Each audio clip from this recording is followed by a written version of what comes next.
primer lugar, yo soy José Miguel Gutiérrez Carrillo, médico residente de psiquiatría en el Hospital de Jove, y me gustaría agradecer a todos ustedes por estar aquí con nosotros, a la editorial HarperCollins por el libro de Jesús, al Ateneo Jovellano por la celebración de este acto y a Jesús por su amable invitación y confianza. La organización del acto será de 7 a 8 de la tarde y luego habrá una posterior firma de libros. Bueno, ¿quién es Jesús? Yo creo que sobran las presentaciones. Es catedrático universitario especializado en teoría de la literatura y literatura comparada y es autor de obras académicas de gran calado, como La crítica de la razón literaria. Y aprendí de él que el elogio y el vituperio tienen el mismo valor, ninguno.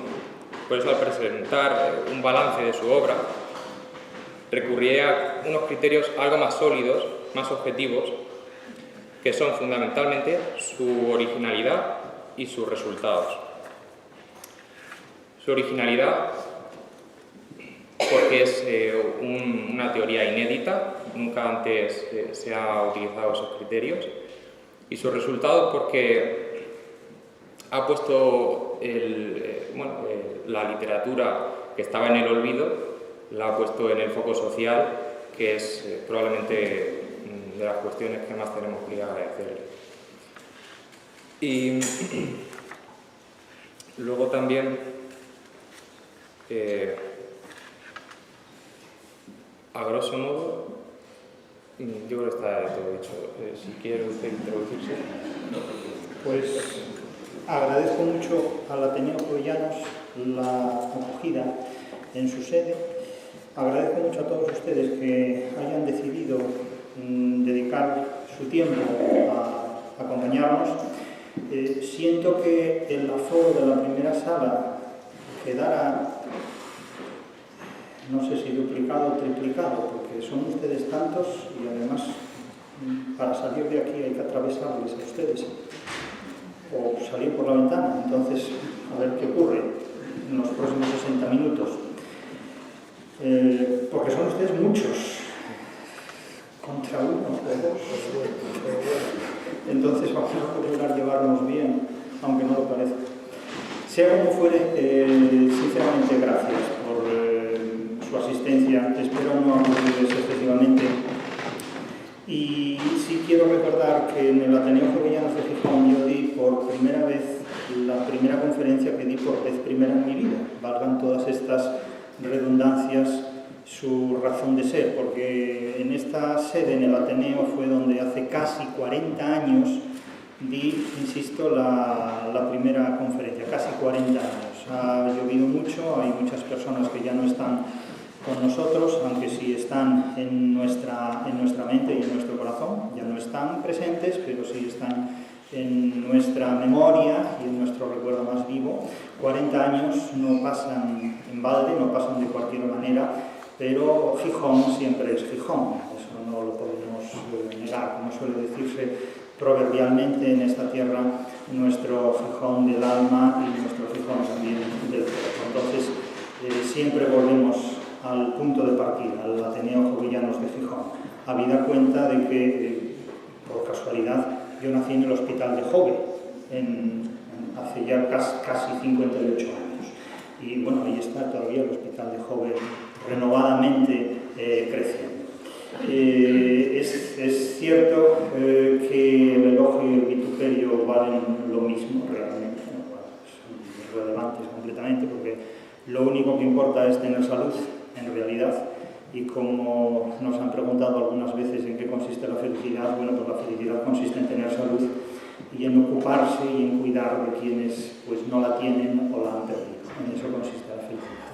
Pero, en fin, de la felicidad hablaremos más adelante. Aquí ahora quizás vamos a hablar de otras cuestiones que tienen que ver con literatura por una parte y con salud mental por otra parte, dado que entre las tesis diferentes que se plantean en este libro, en el búho, llamado popularmente el búho, una filosofía para sobrevivir en el siglo XXI, una manera de ver las cosas y de actuar ante las cosas para sobrevivir a través de ellas.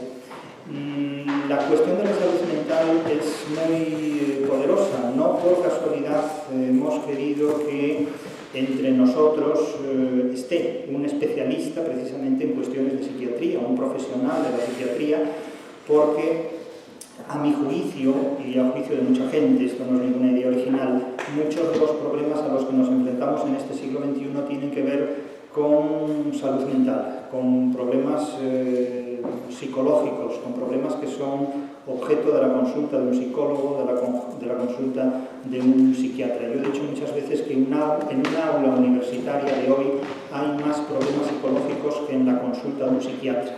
Lo que ocurre es que estos problemas psicológicos no se perciben como tales en muchos aspectos, y la literatura no puede resolver problemas mentales, pero puede prevenirlos. Es decir, nadie va a curarse de sus patologías, en el caso de que las tenga, leyendo sonetos de Quevedo, pero sí puede tal vez prevenirlas. Y sobre estas cuestiones, sobre la importancia que puede tener la literatura como un instrumento de prevención de los problemas mentales, vamos a hablar en los próximos minutos. Y quiero ceder la palabra en este punto a la persona que me acompaña, que es realmente el especialista, porque conoce sobre el terreno este tipo de asuntos y este tipo de cuestiones.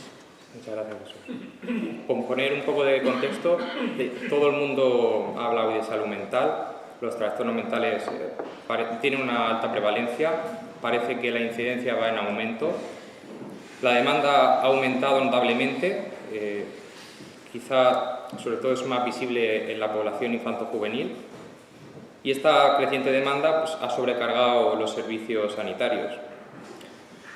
Y me gustaría lanzar esa reflexión de ¿por qué este fenómeno? Bueno, esa es una pregunta que desde la psiquiatría y desde la sociología se puede responder muy contundentemente. Otra cuestión es que se quiera responder a ella, que se quiera afrontar, que se quiera coger el toro por los cuernos, que se quiera coger este problema por donde es posible resolverlo.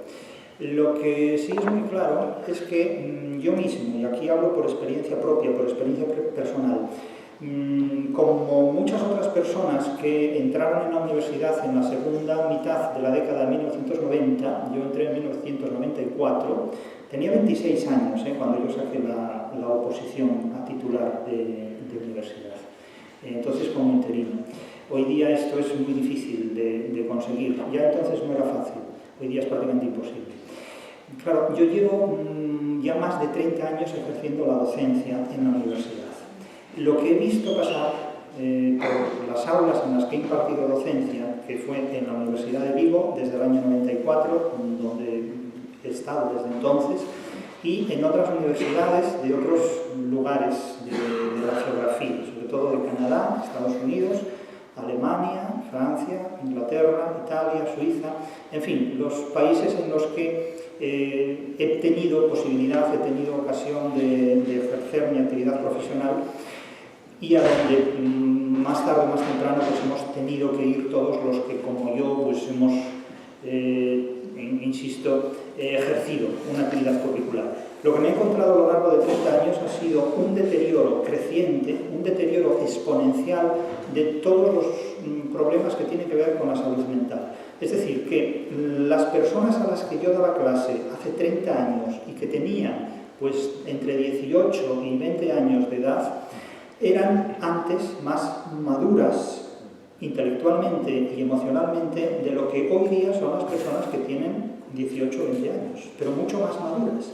Es decir, en aquel entonces, en 1994-95, que fue el primer curso académico que yo desempeñé en la Universidad de Vigo, la gente, vamos a hablar en estos términos, la población universitaria, el alumnado universitario, era de una gran madurez, en todos los sentidos, desde el punto de vista de la astucia que ejercían pues, para sortear determinados problemas, como podía ser aprobar o suspender, sacar una matrícula en lugar de un sobresaliente, hasta sus técnicas de estudio y sus formas de estar en clase. Yo recuerdo que en los años 94, 95, 96 Un profesor podía mantener una conversación con cualquier estudiante, incluso de primero de carrera, en un nivel de adulto. Es decir, los estudiantes en aquel entonces podían mantener con el profesorado una conversación de adultos prácticamente en todos los contextos y en todas las circunstancias. Hoy día esto es muy difícil, es realmente difícil porque en muchos casos las conversaciones, y hablo de materias de literatura, de lenguaje, de lingüística, las conversaciones son, o sea, en plan,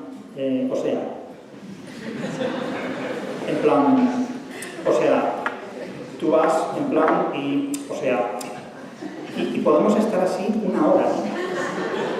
Claro, yo recuerdo que cuando Stanislavski, que era el director de escena, le explicaba a los actores cómo tenían que interpretar su papel en escena, les decía, hay centenares de posibilidades de pronunciar las palabras esta noche. Esta noche, esta noche, esta noche. Bien, pues hay miles de posibilidades de pronunciar las palabras en plan o sea. Les aseguro que, en plan, podemos estar así el curso entero y no se cansan.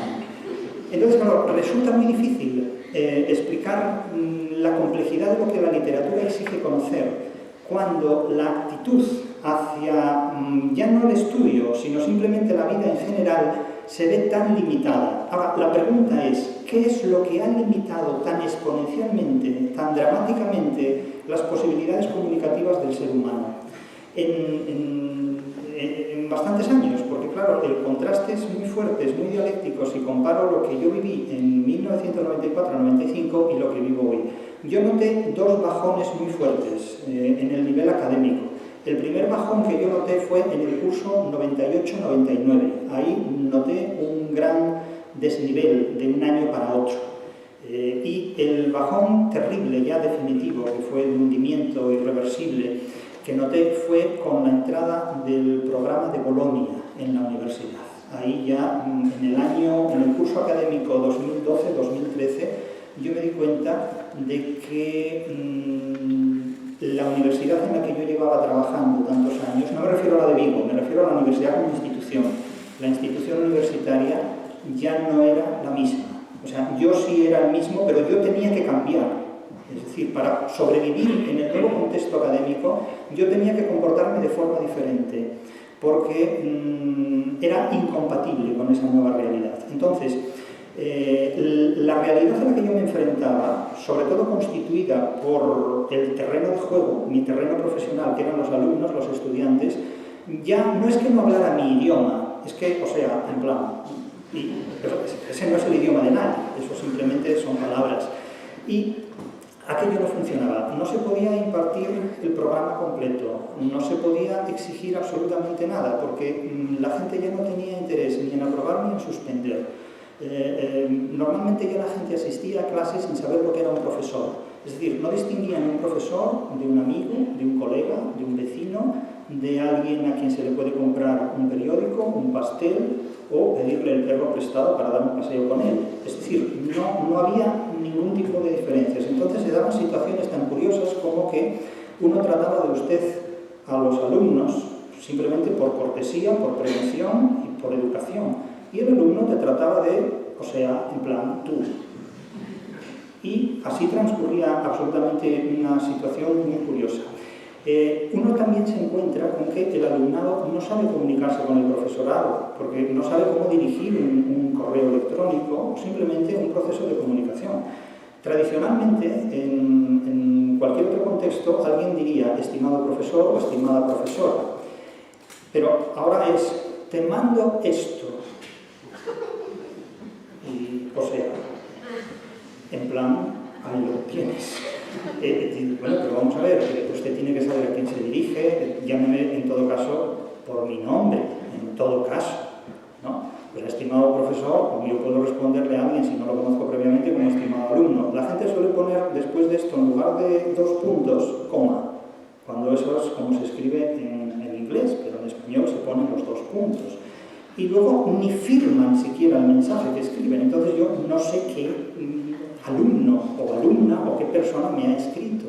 Quiero decir que no es simplemente una cuestión de perder de vista procesos de comunicación que son absolutamente básicos y que antaño se enseñaban incluso en clases de mecanografía, porque en las clases de mecanografía se enseñaba incluso a la gente a escribir las partes de una carta, que es lo que quedaba de la retórica clásica.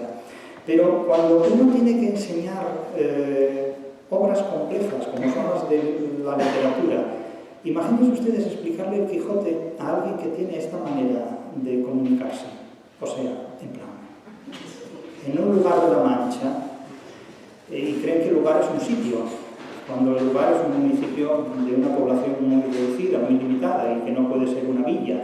Y entonces, claro, uno se encuentra con que, ya lo hemos dicho muchas veces, ¿no? Dice, bueno, el lugar de la Mancha es Villanueva de los Infantes, ¿no? No puede ser una villa, porque si fuera una villa no sería un lugar que es un municipio muy pequeñito. Eso es lo que enseña básicamente la filología. Entonces, resulta muy difícil ejercer una actividad profesional y laboral que pretende conseguir determinados objetivos cuando las circunstancias están hipotecadas por un contexto que la universidad no controla y que a veces incluso es un contexto con el que la universidad pacta a cambio de mantener unos alumnos en sus aulas porque no es capaz de afrontar una reforma que limite la educación a quienes verdaderamente tengan interés en recibirla.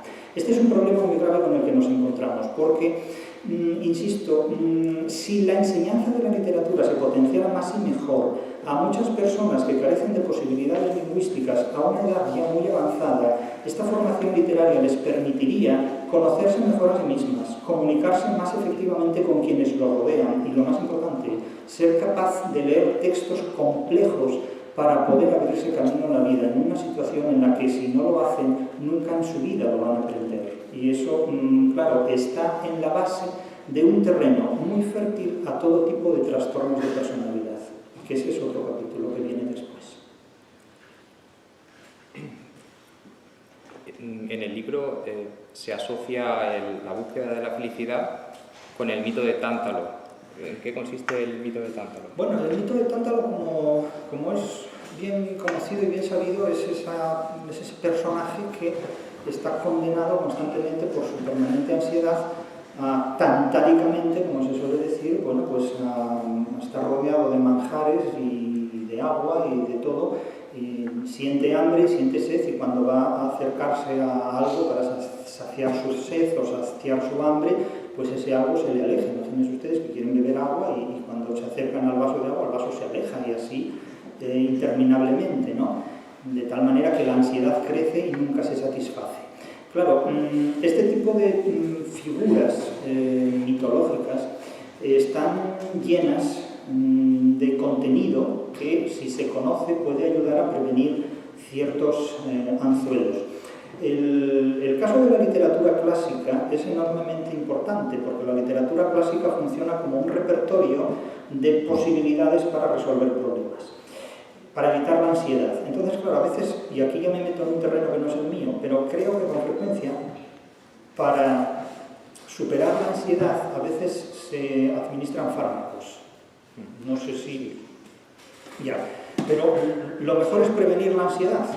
Entonces, claro, las redes sociales generan una ansiedad en el usuario que supongo que debe ser tremenda, porque generan una respuesta, provocan otra respuesta y a su vez esto multiplica una expectación por parte del consumidor que no es capaz de detenerse, que es tantálica completamente, porque siempre se está esperando un despliegue de estímulos. De hecho, Internet no es más que un surtidor de estímulos emocionales que nunca se sacian. Y claro, una cosa es utilizar Internet para aquello que nos pueda resultar útil y otra cosa es ser víctima de este impulso tantálico que no satisface nunca nada porque además no lleva a ninguna parte. Y el problema de la adolescencia y de las redes sociales es que están absolutamente, muchos de ellos masivamente, están cogidos, están prendidos en esta trampa de Internet y no son capaces fácilmente de salir de ello. Hoy día parece que se ha incrementado un tanto la prevención sobre estos asuntos, hay libros que advierten sobre ello, pero no creo que sea muy exagerado afirmar que el efecto nocivo que en algunas personas han tenido las redes sociales puede ser incluso equivalente al de la droga en la década de 1980.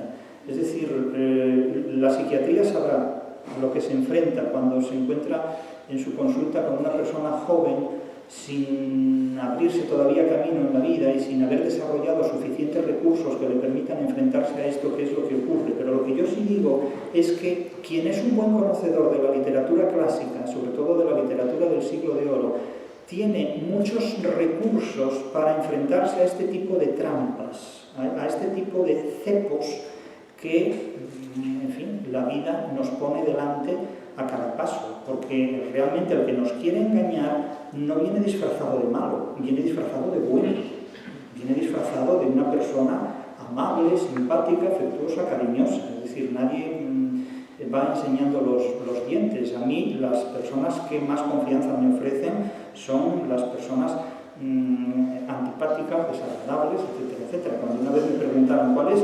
la cualidad que usted más admira, y la antipatía. Y ya está. Eso como he dicho, ¿no? Líbrame de las aguas masas, que ya me libro yo de las bravas. Básicamente. Y haciendo, sobre la cuestión de las redes sociales que hemos comentado, hay un tópico que usted matiza, que bueno, es fortuna audaces iubat, y dándole es decir, que fortuna ayuda a los audaces, a los valientes, y dándole la vuelta, usted afirma que la fortuna ayuda más a los discretos y a los prudentes antes que a los valientes. Sí, yo creo que la valentía está muy idealizada también. Es decir, la valentía es una cualidad menos importante a mi juicio que la discreción y la prudencia. Cervantes fue más discreto y más prudente que valiente, y no fue un cobarde, porque, en fin, en la batalla de Lepanto, enfermo y todo, como estaba, salió a la cubierta de la galera, se expuso a un tiro de arcabuz a menos de 2 metros de distancia, que quedó vivo realmente de milagro, porque un tiro de arcabuz a esa distancia pues simplemente pudo haberlo matado. Además fue un tiro en el costado izquierdo, es decir, que tenía ese señor un corazón propio de su siglo, de oro. Indudablemente se le quedó posiblemente inmovilizada la mano y el brazo izquierdo para gloria del derecho, como dijo, ¿no? Pero si hay una persona en este mundo que haya sido una demostración de lo que es la discreción y la prudencia, ese fue Cervantes. Cervantes es el ejemplo del que yo pienso siempre cuando se habla de discreción y de prudencia. Y no fue, como digo, tampoco ningún cobarde, porque tuvo que enfrentarse a muchos problemas en su vida, a los problemas reales, en definitiva, que son los que hacen que una persona se madure, se convierta de hecho en una persona fuerte y resistente a lo que es la vida. Es que de otra manera vivimos en un terreno de mantequilla, y así es. Ahora, el caso de Cervantes. Cervantes es un individuo que escribe una novela tan audaz como es El Quijote. Es una novela escrita con la mano izquierda y con la mano derecha y con varias manos más, que realmente permitió al autor decir todo lo que pensaba en una época que fue de una terrible censura. Y no vale decir que entonces había censura y hoy no hay censura. La censura es la sombra del cuerpo. La censura es la sombra del cuerpo. La censura siempre existe, y el que es discreto y prudente siempre sabe administrarla y utilizarla debidamente. Pero el caso, insisto, cervantino, que es a mi juicio el más representativo de cómo se puede administrar la discreción y la prudencia, es absolutamente claro cuando se habla de cómo la fortuna ayuda a los valientes, porque en el caso de este señor que sobrevive a 5 años de cautiverio en Argel, sobrevive a la batalla de Lepanto, sobrevive a problemas descomunales que tiene como recaudador de impuestos, sobrevive a las envidias de su tiempo, que fueron terribles, porque, claro, hoy nosotros, por ejemplo, oímos hablar de Lope de Vega, de Quevedo, de Góngora y de Cervantes, y decimos, bueno, los genios de la literatura, sí, los genios de la literatura, pero si metemos a estas 4 personas en un lugar como este, el edificio se derrumbaría, porque se llevaban fatal. Tengan en cuenta que Lope de Vega dijo que El Quijote era el libro más tonto que se había escrito en la historia de la literatura. Quevedo llegó a decir de Góngora que sus narices eran más grandes que las de las 12 tribus, y que untaría sus versos con tocino para que Góngora no los leyera, que esto era el mayor ultraje que se podía decir de nadie en el siglo XVII. Es decir, antaño la gente era mucho más bruta de lo que hoy podemos imaginar, y lo eran precisamente las personas más educadas, las personas que formaban parte de las élites, de tal manera que hasta esta gente sabía ser discreta y prudente, pero afilando enormemente sus ataques y afilando enormemente sus dientes. Hoy día se ha perdido mucha discreción, se ha perdido muchísima prudencia, y esto obliga a que, sobre todo la gente más joven, que actúa con mucha imprudencia, que actúa con mucha indiscreción, porque ha perdido la privacidad de su vida, ha perdido el sentido del miedo. El miedo es un sexto sentido que previene sobre situaciones y circunstancias que naturalmente preservan nuestra vida. El refrán dice que el miedo guarda la viña. Esto lo subraya hasta el narrador de La Regenta en muchos aspectos. Y claro, cuando se pierde el sentido del miedo, de la discreción y de la prudencia, el ser humano comete una serie de equívocos y de errores que se acumulan a lo largo de la vida y que no le permiten sobrevivir. Es decir, hoy tenemos con nosotros generaciones de personas que, debido a su pobre formación intelectual, van a tener muchísimos problemas en los próximos 10 años de su vida. Haciendo mención a Cervantes y toda la vida y todas las guerras en donde estuvo, el Lepanto, hay un dicho latino que usted pone en el libro, que se llama primum vivere deinde philosophari. Bueno, es que si no se vive primero no se puede filosofar después. Es decir, filosofar en el sentido de dedicarse a actividades humanísticas y dedicarse a todo lo que tiene que ver con el pensamiento, con actividades intelectuales. Decía Ortega, que no es precisamente un autor al que yo le tenga una especial simpatía, pero eso no significa que no diga cosas que son totalmente razonables en determinados contextos, que el objetivo de la universidad era crear conocimientos nuevos, transmitir conocimientos preexistentes y preparar a la gente, preparar al ser humano para el trabajo. Bien, Ortega, que era muy elitista, que tenía un concepto del mundo totalmente elitista, por un lado la minoría selecta y por otro lado el resto de la gente, tenía esta concepción, pero en cierta manera no se equivoca. Es cierto que el objetivo del ser humano es trabajar. Yo he dicho muchas veces que el que no trabaja no madura, porque trabajar implica enfrentarse con una totalidad de problemas que quien no trabaja no sabe lo que son esos problemas. Porque trabajar implica tener un superior o tener inferiores y tener colegas. Y claro, como suele decirse cómicamente, Dios vio que el profesor de universidad vivía muy cómodamente. Y entonces, ¿qué hizo? Creó al colega. Y a partir de ahí, ya les aseguro que la creación del colega fue mucho peor que todo lo que tenga que ver con el plan de Bolonia. Pero, bueno, estamos ahí. Entonces, los colegas son peores que los jefes, ¿eh? Eso se lo aseguro yo. Vamos, desde mi punto de vista. Cada uno tendrá sus jefes y sus colegas. Pero el trabajo, evidentemente, sitúa al ser humano en una trinchera donde no se sabe quiénes son realmente los adversarios, si los que están enfrente, los que están al lado o los que están detrás. No sabe uno a veces si los subordinados, pongamos los alumnos, son peores que los superiores, es decir, el sistema, el Ministerio de Educación, el espacio europeo de educación superior, etcétera, etcétera, y en la empresa privada 3/4 de lo mismo.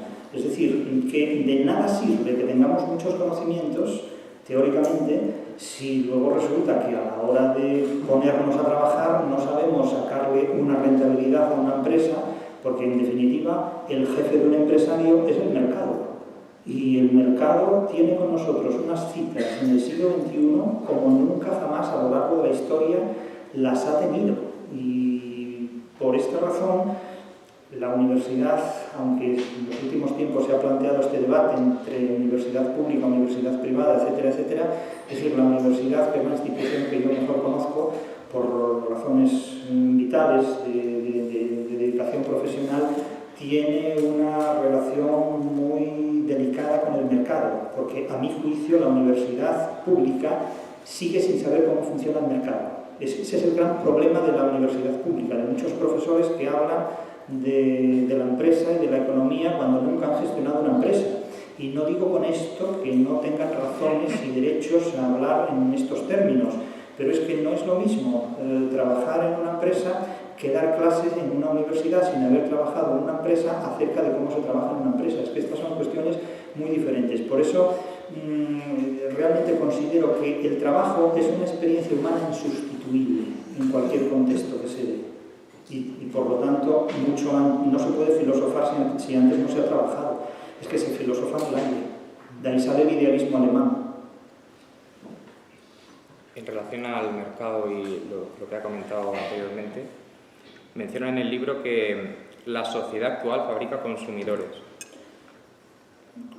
La sociedad actual fabrica consumidores porque la sociedad actual está diseñada por el mercado. Esto resulta muy evidente.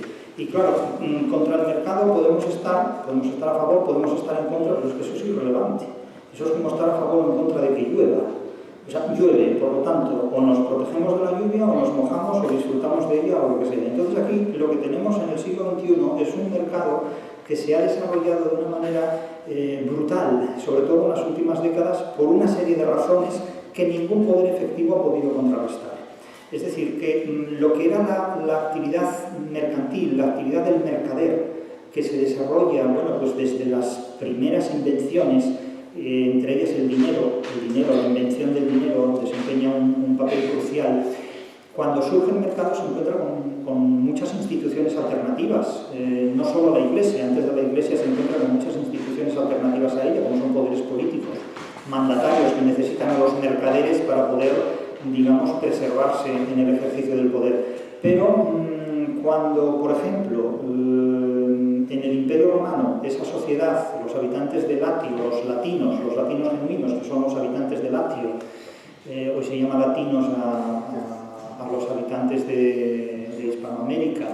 Yo recuerdo que en una universidad, de cuyo nombre no me acordaré aquí, preguntaban, ¿no, usted habla latín? Y pues no, realmente no hablo latín. Y me dicen, bueno, es que el latín lo hablan los latinoamericanos. Y digo, bueno, el latín es la lengua que se habla en Latinoamérica. Bueno, sí, pero, en fin, con cierto, hay que explicar eso un poco, pero bueno, casi valía más no explicarlo y decir sí, para evitar problemas, ¿no? Sí, vale, amén. Pues bueno, al fin y al cabo, bien, son lenguas latinas, románicas, correcto, bien, dejémoslo así. Pero fíjense ustedes una cosa, miren, en el Imperio Romano no había derecho mercantil. Y dicen, bueno, ¿cómo puede ser que no haya derecho mercantil en Roma? Porque no lo necesitaban. En Roma solo había derecho civil. Y digamos que las actividades económicas, las actividades financieras, estaban gestionadas por lo que hoy llamaríamos el Código Civil. De manera que el Código Civil se imponía al Código Mercantil, al Código de Comercio, a las actividades financieras, a lo que los mercaderes, los comerciantes hacían. Bien, cuando el Imperio Romano se disuelve, cae, y el Imperio Romano cae cuando en el año 376 los entonces llamados bárbaros cruzan el Rin y penetran en lo que luego sería la Romania. 100 años después cae el último emperador romano y Odoacro disuelve lo que fue el imperio. A partir de ese momento no hay ni código civil ni código mercantil. Entonces, prácticamente no hay ni comercio. Como cuando Escotado dice es que no hay comercio en la Edad Media. Es cierto, la actividad comercial está limitadísima, apenas se acuña moneda. Entonces no hay comercio, no hay actividad comercial, pero sigue habiendo cierto movimiento, se vuelve al trueque, etcétera, etcétera. Hasta que ya a finales incluso del siglo XIV en Italia, tuvo que ser en la actual Italia precisamente, comienza a aflorar determinada actividad mercantil y, por supuesto, con la oposición de la Iglesia. La Iglesia considera que el movimiento de dinero, que era, claro, la Iglesia no es un Estado. La Iglesia se mueve con libertad allí donde no hay un Estado. Con la caída de Roma, el papado se convierte en el nuevo emperador, en definitiva. Y el papado no se mueve con dinero. Un convento, como un cuartel, tiene una estructura financiera muy distinta al sistema capitalista. De tal manera que el mercado tiene que enfrentarse, tiene que luchar con muchísimos problemas derivados de la Iglesia. Cuando la Iglesia pierde poder, con la aparición de los estados modernos en el siglo XVI, el mercado tiene que enfrentarse al poder del Estado, que es el que le mete en cintura hasta hoy. Es decir, hay un pulso entre el Estado y el mercado. La Iglesia ya no considera que sea pecado el préstamo, incluso la Iglesia puede tener sus propios bancos también, eso ya ha cambiado, ¿no? Es decir, las instituciones que a veces pretenden cambiar el mundo son las que cambian con el mundo, no cambian el mundo, pero bueno, eso nos pasa a todos, o sea que no hay que engañarse. Y hoy día, en el siglo XXI, que es a lo que voy, por eso me he remontado a los tiempos pretéritos, hoy día, en el siglo XXI, en el siglo XXI, el mercado es más poderoso que el Estado. De tal manera que el Estado está hipotecado por el mercado. Los mercados son los que determinan el precio de todo aquello que forma parte de nuestras vidas y el Estado viene a ser un títere en manos de ese mercado. Claro, ¿qué pinta en este contexto algo como la literatura o determinados valores? Pues pinta muy poco. Y de hecho, por esa razón, cuando uno se encuentra con libros que la tradición literaria clásica llamaba parenéticos, libros que dan consejos, libros que se identificaban como de espejo de príncipes como este, una filosofía para sobrevivir en el siglo XXI, o el oráculo manual de Gracián, que sería una filosofía para sobrevivir en el siglo XVII, o el criticón de Gracián, una filosofía para sobrevivir en el siglo XVII, claro, yo no voy a titular esto el oráculo manual, porque en la editorial me dirían, usted está loco, completamente. Y bueno, puedo estar loco, pero no por estas razones, ¿no?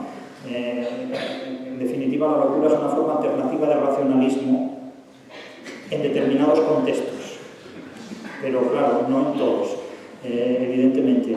Pero este libro hoy día se lo identifican como libro de autoayuda. Y bueno, libro de autoayuda, el que no sabe lo que es la autoayuda, entonces lo he visto en escaparates, lo ponen autoayuda y debajo el búho. Y dices, bueno, pues esto, cualquier día el búho voló y quedó la portada sola, porque dirá, esto no va conmigo, evidentemente. Pero hoy el mercado ha convertido, digamos, a lo que son productos literarios o productos que una tradición educativa que ya no recibimos y no la recibimos precisamente para que no sepamos identificarla ni valorarla, nos ha convertido precisamente en consumidores. Claro, la gente ve este libro y dice, es un libro de autoayuda, no tiene nada que ver con la autoayuda. No solo eso, sino que además es un libro en contra de los libros de autoayuda, del mismo modo que el Quijote podía serlo en contra de los libros de caballerías. Pero esta es una cuestión que, al no tener, digamos, la literatura una presencia fuerte en las enseñanzas medias y en las universidades, pues resulta muy difícil, porque una persona de 20 años que no tiene recursos literarios para enfrentarse a lo que le rodea, es una persona que es víctima de lo que el mercado quiere hacer. Y con esto no estoy condenando el mercado, ni muchísimo menos. No se puede condenar el mercado, eso es absurdo. El mercado es como es. Ahora, nosotros o nos hacemos compatibles con lo que es el mercado o no sobrevivimos a sus exigencias. El mercado no nos priva de conocimiento, simplemente nos pone delante una serie de golosinas, cada uno escogerá las que quiera. Ahora, yo creo que la formación en literatura es absolutamente imprescindible para sobrevivir al miedo, a la mentira y a la culpa, que el mercado juega mucho con estas cosas precisamente para convertirnos eso en títeres de lo que hay. Así lo veo, realmente. Sí. Sobre la ignorancia, que está comentándolo en su intervención, afirma que en el siglo XXI se produce un triunfo de la ignorancia y comenta que una persona ignorante es una persona que no se gestiona a sí misma, es decir, alguien cuyo poder, libertad o capacidad de trabajo están organizados por otra persona. Y el conocimiento es una condición indispensable para la libertad y, claro, sin inteligencia ni memoria, todo es novedad y al final no se... Bueno, claro, aquí hay una cuestión muy importante que es la cuestión de la libertad. Hay una serie de palabras que son siempre palabras muy inflamables. La palabra libertad es una de ellas. Cuando se habla de la libertad, la gente se pone firme como si llamara a la puerta a un inspector de Hacienda, ¿no? Entonces ahí ya, claro, no es lo mismo que llamar a la puerta a un inspector de Hacienda que llama a la puerta al vecino del quinto porque se le olvidó las llaves. La cosa cambia mucho.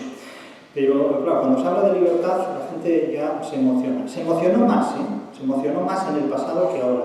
Mi generación todavía fue una generación que oyó pronunciar la palabra libertad mucho más de lo que hoy se oye. Hoy la palabra que ha sustituido a la libertad es la felicidad. El problema es que cuando fracasa una promesa, hay consecuencias. Cuando fracasa la libertad, hay revueltas. No sabemos todavía lo que habrá cuando fracase la felicidad. Porque claro, no es lo mismo luchar por la libertad. Quien suele luchar por la libertad lo acaba consiguiendo, sobre todo si lucha en la retaguardia, porque tiene más posibilidades de sobrevivir cuando los que van en la vanguardia hayan fallecido. Eso es importante. Pero el que lucha por la felicidad realmente no lucha por nada. El que lucha por la felicidad simplemente mantiene un mercado de consumo y lo mantiene en niveles óptimos. Cuando la felicidad deje de ser un aliciente, pues pasaremos a tener otro tipo de cebos o otro tipo de alicientes. La libertad sigue siendo todavía un gran aliciente para mucha gente. De hecho, basta ver lo que la gente consume por Internet. Lo que la gente consume por Internet es, sobre todo, en el caso de hombres, no piensen en la pornografía ni nada de esto, que no voy por ahí, no voy por ahí. En el caso de hombres, varones, jóvenes, sobre todo es geopolítica. La política, la geopolítica, los temas de política, los temas de ideología traen mucha atención, atraen enormemente el interés de los varones jóvenes, también de mujeres, indudablemente. Pero, sin embargo, los canales, las publicaciones, los archivos sonoros dedicados pues, a cosmética, a moda, atraen más a mujeres. No exclusivamente, pero sí se orientan hacia esas tendencias. Entonces, cuando alguien presenta en un artículo, en una grabación, en un vídeo, la palabra libertad, automáticamente hay una franja generacional que va a consumir ese producto. Cuando se utiliza la palabra felicidad, es otra franja generacional la que lo hace. Si se ponen las dos palabras a la vez, puede haber interferencias. Eso ya va a depender de muchos aspectos. Y todo lo que tenga que ver con geopolítica o política, eso consume la atención, sobre todo de los más jóvenes, que se ven muy atraídos precisamente por estos temas y que cuanto más, digamos, agresiva resulte la orientación y más tendenciosa resulte, se incrementa la adicción porque potencia la discusión. Una discusión que con frecuencia no va a ninguna parte buena, puede ir a alguna parte pero a ninguna buena, porque el mundo sigue indiferente a lo que la gente discuta. Pero lo que le interesa al mercado, por volver sobre el tema anterior, es que haya discusión. De ahí los comentarios siempre en la prensa, ¿no? A la prensa le interesa que haya comentarios, aunque al periodista no le gusten nada los comentarios, como me han comentado a mí tantos y tantos periodistas, decir, yo no quiero que haya comentarios a lo que yo escribo, pero es que es imposible luchar contra esto. Bueno, pues, comentarios los tiene que haber, porque si uno insulta a otro, ya son dos, y llaman a sus amigos para que se insulten más entre sí. Entonces, lo que antes veían 2 personas, cuando hay una pelea la ven 200, como en el patio del colegio antes. Entonces, eso atrae enormemente al consumidor. Pero claro, mientras ocurre esto, no se estudia literatura. Menciona usted también en el libro que el idealismo es el miedo a la realidad y que en una sociedad actual cuya cosmovisión está derivada en parte por el romanticismo, se promociona dicho idealismo. A mi juicio, el idealismo es el mayor problema con el que vivimos. O sea, el idealismo es realmente el mayor problema que tenemos. Pero el idealismo, y no sé la psiquiatría que podrá pensar sobre este asunto, pero a mi juicio el idealismo es el miedo a la realidad. De tal manera que la gente se inventa cualquier cosa, se inventa realmente cualquier cosa con tal de no enfrentarse a la realidad, porque la realidad es muy desagradable. Evidentemente es muy desagradable. La realidad nunca fue agradable para la mayor parte de la gente, salvo si tiene uno mucha salud, mucho dinero o simplemente la ignora. Entonces, una forma de evadirse de la realidad es la ignorancia. Ignoro la realidad porque me puedo permitir ignorarla, y otra forma, que es la más ocurrida, es yo me invento una realidad alternativa, ¿no? Es la matriz del Quijote. Yo voy a suponer que soy caballero andante, que soy un superhéroe y que puedo afrontar una serie de operaciones o de acciones que están muy por encima de la media. Bien, en realidad el Quijote nos enseña que un idealista siempre termina en el fracaso y que si no se lo controla, pues se convierte en un peligro público, en un terrible peligro público. En nuestra sociedad hoy día ocurre todo lo contrario. Se potencia el idealismo de forma absolutamente extrema, de forma absolutamente radical, y se valora enormemente el idealismo. De tal manera que cuanto más idealista sea una persona, parece que su currículum vitae resulta más aplaudido o más celebrado en todos los contextos, y esto es un enorme error. Es decir, un médico nunca puede dar un diagnóstico idealista de un paciente, por horrible que sea la enfermedad a la que nos enfrentamos. Pero los clásicos latinos decían que la gente quiere ser engañada, el vulgo quiere que lo engañen, y la génesis de todo esto, la génesis del idealismo está en la Ilustración. Y la Ilustración es un movimiento que surge en el 18, como todo el mundo sabe, y es de invención anglosajona, de invención alemana por una parte, inglesa y francesa por otra. Es decir, es un invento de la Europa del Norte que se enfrenta claramente a la Europa del Sur, se enfrenta claramente a la tradición de Grecia, de Italia y de España. De tal manera que frente al materialismo, frente al realismo, frente a la lucha por la supervivencia que caracterizó a griegos, romanos y el siglo de oro español y españoles, el idealismo alemán se inventa una realidad totalmente alternativa y la impone.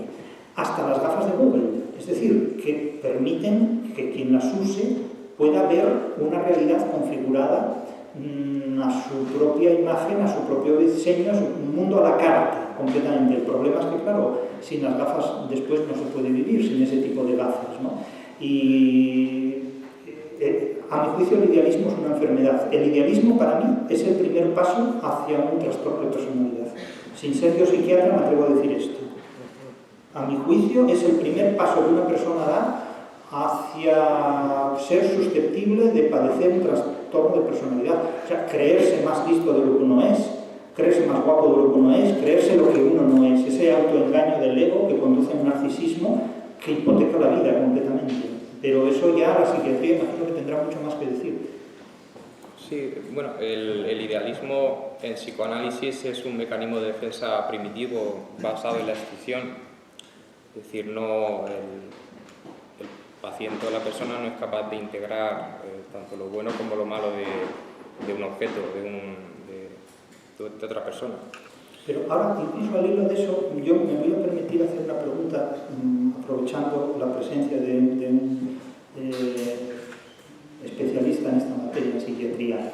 Yo siempre he tenido hacia Freud mucha preservación. Siempre he considerado a Freud como un autor de novelas, realmente. Como un gran novelista, un gran fabulador.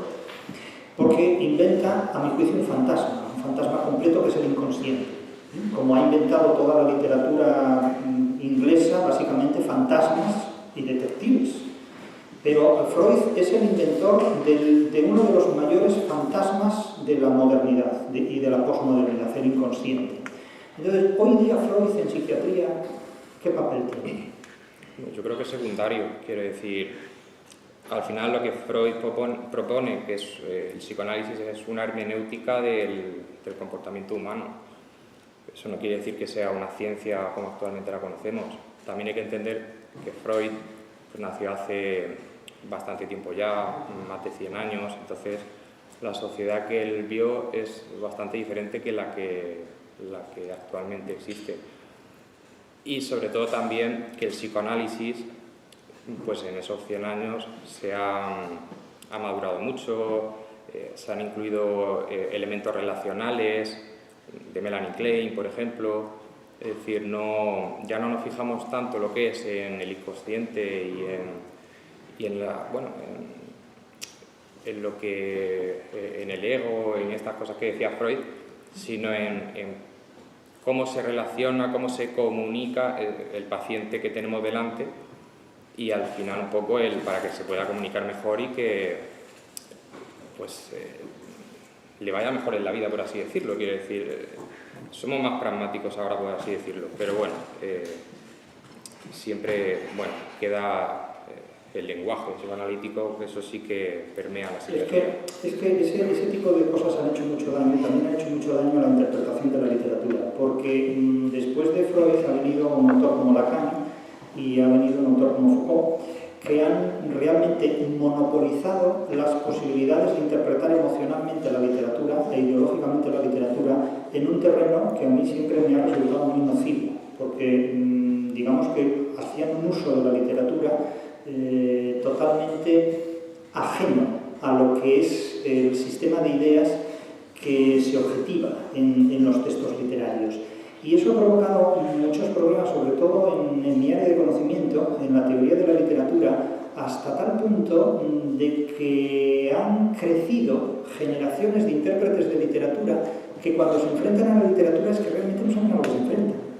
O sea, es que analizan la literatura como si fuera, pues no sé, desde una berenjena a una hortaliza. Es decir, le exigen a la literatura lo que la literatura no puede dar, es pedir peras al olmo. Y en ese punto, la psiquiatría que ha pasado por la mano de Lacan, de Foucault, si es que ha pasado por Foucault algo de psiquiatría, y de otros autores, incluido el propio Jung, Carl Gustav Jung, pues ha sido realmente de unos efectos totalmente desoladores respecto a la literatura.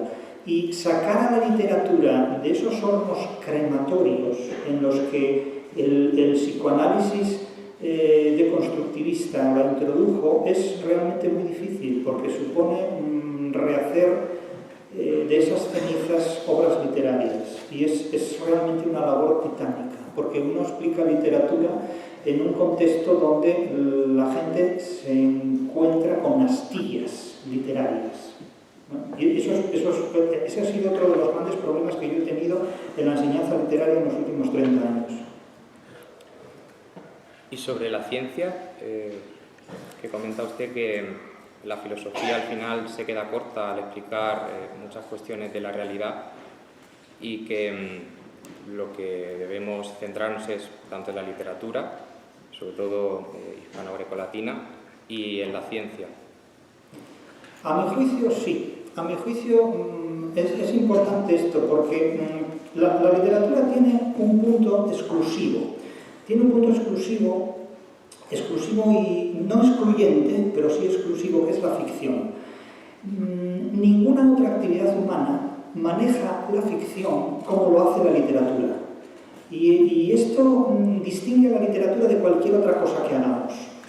De tal manera que me dirán, bueno, es que la matemática también utiliza ficciones. Sí, por supuesto, la matemática utiliza ficciones y todos y la química y la física utiliza ficciones. Yo tuve excelentes profesores de física y química en el bachillerato, entre ellos José Antonio Fidalgo Sánchez, que cuando nos mandaba a estudiar, al final de cada tema, pues había un tema que tenía 18 ejercicios al final, ¿no? Y entonces él nos decía, para la semana que viene me hacen solamente los 18 primeros ejercicios. Y ya está bien. Entonces, esos ejercicios eran 18 ficciones, porque eran un proyectil lanzado a 30 km por hora, en una distancia de tal ¿qué trayectoria parabólica describe? Bueno, entonces, eso es una ficción, porque naturalmente no ibas a comprar el proyectil y lanzar, no, eso era una elucubración. Y en este punto, naturalmente, todas las actividades humanas desarrollan ficciones, ¿no? Es decir, Pepito tiene 3 manzanas, Jaimita le coge 2, ¿cuántas manzanas le quedan a Pepito? ¿No? Los problemas básicos de la entonces FB. Pero claro, hoy día, si alguien dice eso, dirán, eso es hurto. Y ya tenemos un problema. Y un problema serio. ¿Por qué razón? Porque la gente se toma la ficción en serio.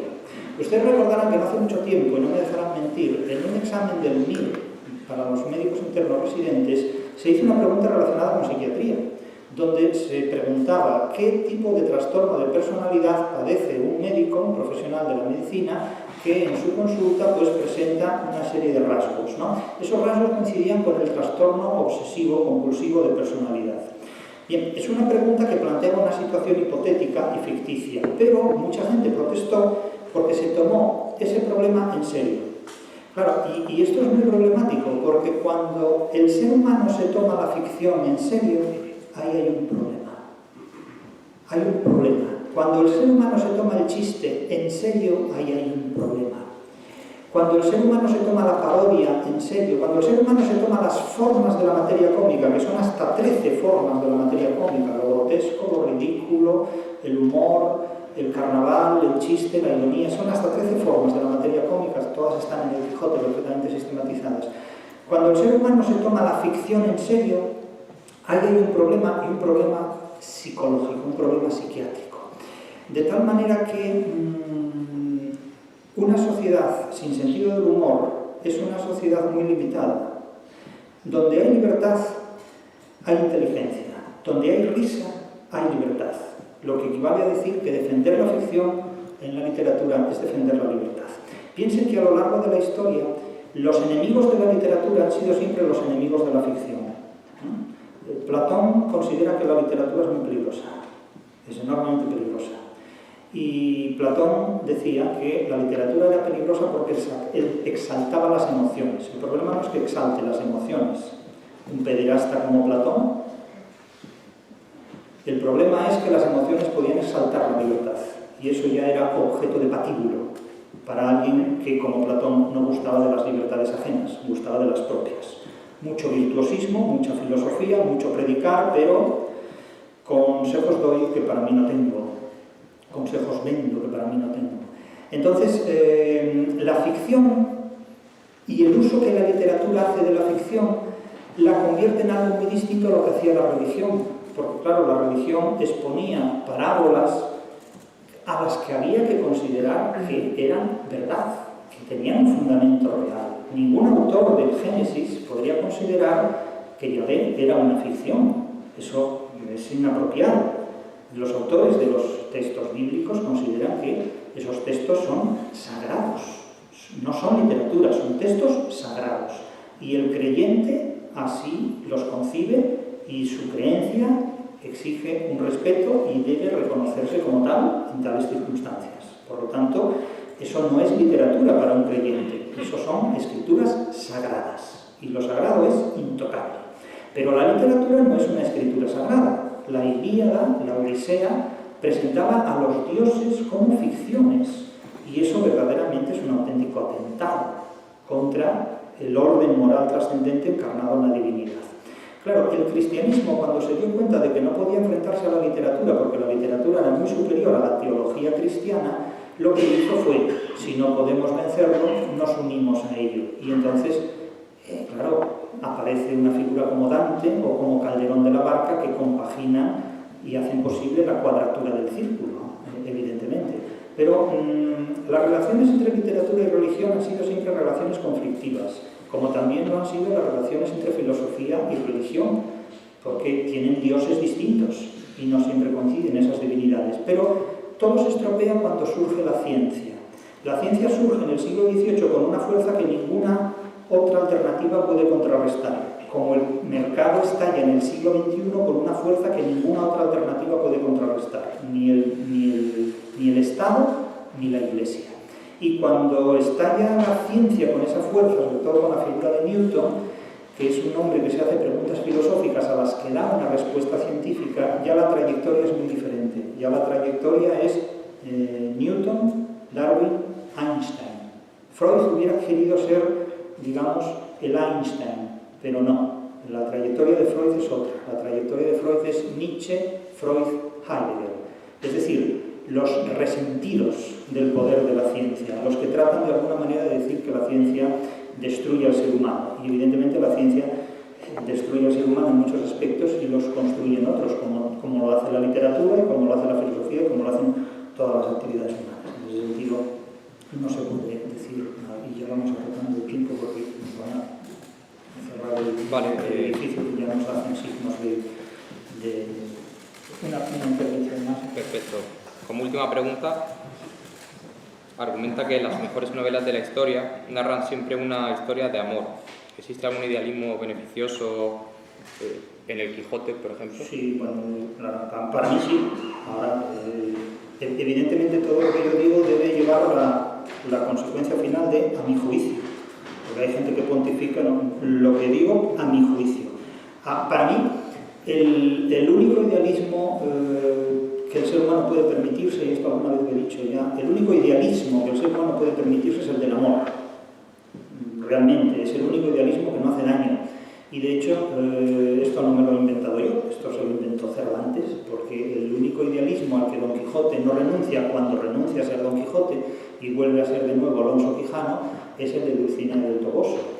Él renuncia a los libros de caballerías, renuncia a todo aquel idealismo político que caracterizó su vida entera, y sus aventuras y sus locuras, y una vez que ha recuperado la cordura, apostasía absolutamente todo excepto de Dulcinea, es decir, el amor queda intocado, queda preservado, queda completamente intocable, de manera que yo, que soy en este punto muy no quijotista, pero sí lector de Cervantes y sí admirador de los valores que se objetivan en una novela como El Quijote y en toda la obra cervantina, evidentemente sí considero que si hay un idealismo que el ser humano se puede permitir es el del amor. Por amor se puede hacer casi todo. Pues muchas gracias, don Jesús, y pasamos... Ahora nos permiten un periodo para firmas de libros si alguna persona desea firmar. Muchas gracias.